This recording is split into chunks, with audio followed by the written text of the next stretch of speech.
Games. Hi, everybody. Welcome to today's edition of the CrossFit Games Update Show. I'm Sean Woodland, and we now know the events that the teams will have to deal with at the regional competitions.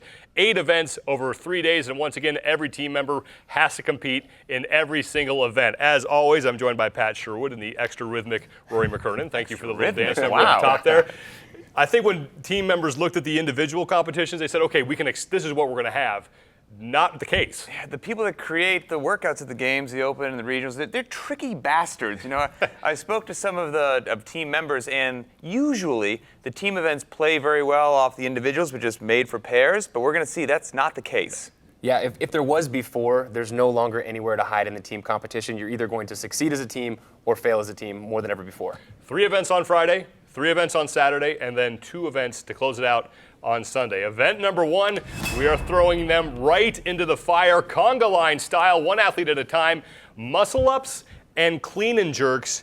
And you better be proficient in your muscle ups, because if you're not, it can cost your team big time here. We're just gonna get right to it with event 1.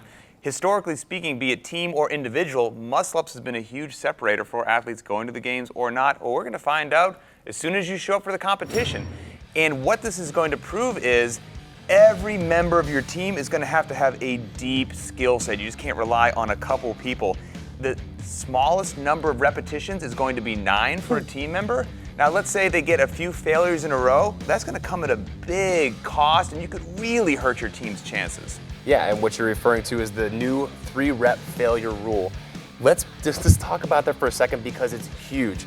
What this means is that if any member at any stage in the workout fails 3 repetitions, automatically your team is time capped. So now best case scenario is that your score is time capped plus the failed reps that you do, or plus the reps that you have to make up, plus if there's anybody behind you, they still have to go through the workout. So it's just damage control. You're essentially not fighting any longer to get a better score, you're just trying to get a less bad score. And that's not how you want to start off Oh the no, weekend. are you kidding me? We move on to events 2 and events 3, and these are the 2 events that do mirror what the individuals are going to do. Event 2 is a 1-rep max hang squat snatch, the total for the entire team.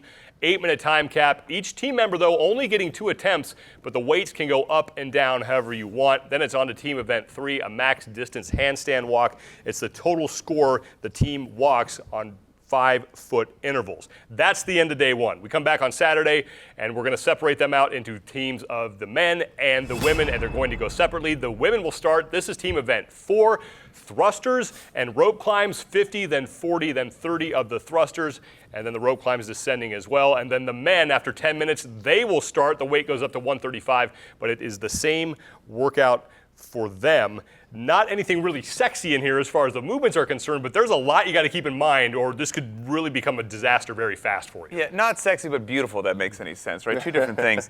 It's a thruster and a pulling movement, very similar to what makes Fran so nasty. And in this workout, there's just a lot going on, a lot of ways to screw things up if you don't have your head on a swivel.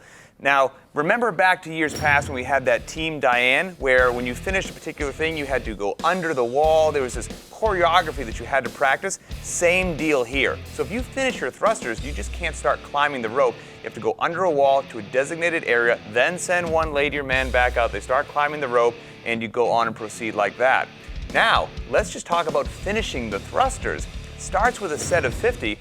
Once the bar goes up, it has to stay up. If you drop the bar, if it goes onto the ground, you're back to 0. So if you're on rep 48 of the set of 50 and you drop it, you're not on 48. You're back to 0, and you are largely unpopular with your teammates. Like you said, people might remember your name if you're that person. Yeah, because of all the moving parts, it's almost as if the strategy outweighs the work in this workout. You mentioned Team Diane. I'm thinking back to a workout in 2012 where only 4 teams in the world finished. That was the shoulder to overhead pull-up and squat workout. CrossFit Invictus, who posted the top score in the world, actually had a piece of paper. They had charted every single thing out that they were going to do, and then they executed. We saw how it played out. They set the tone worldwide, basically served everybody up on the face of the earth, and that's what you're going to have to do to be successful at this workout too. So having a plan was helpful. Who would have thought? Who would have Live and learn. We go to event 6, and that's what will close out Saturday. The individuals are getting strict handstand push-ups, So are the teams. 9, 6, 3, strict handstand push-ups, hang power cleans, and burpees. And I think this is the point now where you're going to start seeing the leaderboard really separate. This is a huge event. I mean, we started off with the muscle-ups, to see who had the skills and who didn't, and now every single member has to demonstrate capacity of strict handstand push-ups. So even if you survive the muscle-ups, hey, your test for the weekend isn't over by a long shot, and failures are so huge. Once again, if you get 3 failed reps, your time cap plus your remaining reps. And here's the deal. I spoke to some teams, and they said, in secrecy, I won't say who they are, they actually have not practiced strict handstand push-ups all year long because they said, there's no way they're not going to let us kip at regionals. That's what you do that's what you do for getting a year behind. What jumps out at me is 2 things. First, the time cap. That assumes not just proficiency at the handstand push-ups and the entire thing, but it's basically 3.5 minutes on average for each athlete to get through this. That's a fantastic athlete, not a good athlete. And again, with the 3-rep rule, what this done is basically replace the minimum work requirement of years past. It means that every single person is going to go through the workout regardless, they have to get it done. We go on to event 7 on Sunday.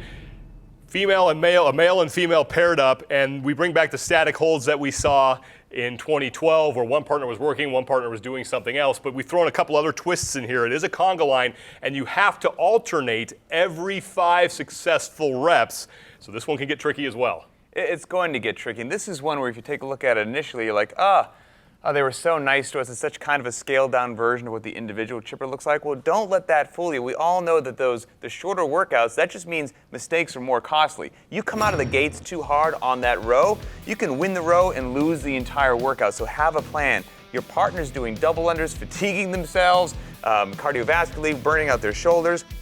Very grippy from the get-go, and then what do? You start doing deadlifts, 275, 185. And so that could really get you, once again, if you don't have a plan, you have to switch every 5 reps. You finish up with that, and then what do you have? For your burning forearms and grip strength, 50 toes to bar. Don't just ignore those at the end. Yeah, so this has to be strategized from the get-go. Yeah, and here's the thing as well.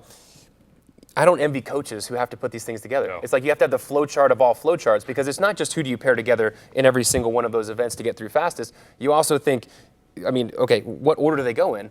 Because conga line sounds so fun. This is more like a, I don't even know what to call it. It's just a tragic march, but there could be a huge log jam. So maybe your best rower and double underer is not the best combination because they're not good at deadlifts. You're not going to figure it out on paper. I think every team has to go through, try this in multiple different variations and see how you get through fastest. Well, finally, it's on to event 8. I know this is the one that you absolutely love. The individuals are going to see this and the teams are going to see this.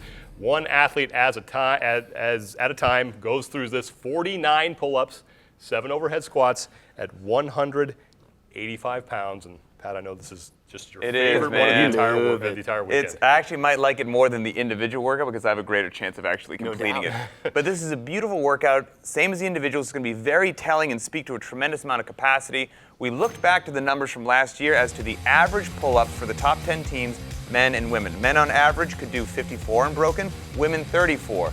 So I don't think you're going to see a lot of unbroken stuff on the pull-up bar going on. The overhead squat numbers that we checked out from last year tell me that this is not going to be about the barbell. These teams can handle that weight. It's going to come down to the strategy, how many times you break up the pull-ups, and it's quintessential CrossFit, man. I love it. I hope we name this workout and put it on the main page. It's gorgeous. When you look at the totality of these 8 events over these 3 days, it really looks like this is the best test we've come up so far to determine the fittest teams who should go to the games. Yeah, it's getting harder and harder and harder to hide. It used to be once upon a time that maybe it was a consolation to go on a team if you couldn't go individual to the games. Then you could get by with some specialists.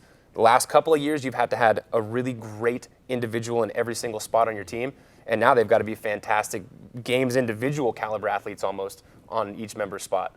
What jumps out to me is largely the training's done by this point in the year. Largely, that's your last weekend.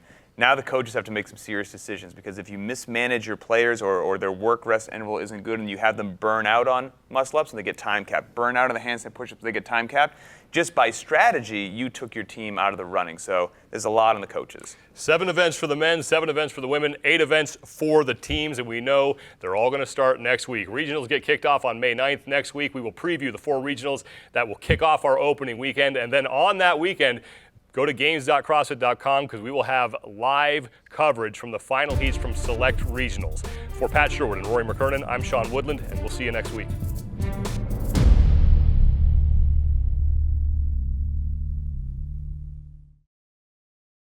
This edition of the CrossFit Games Update Show was brought to you by LifeProof. Let's go!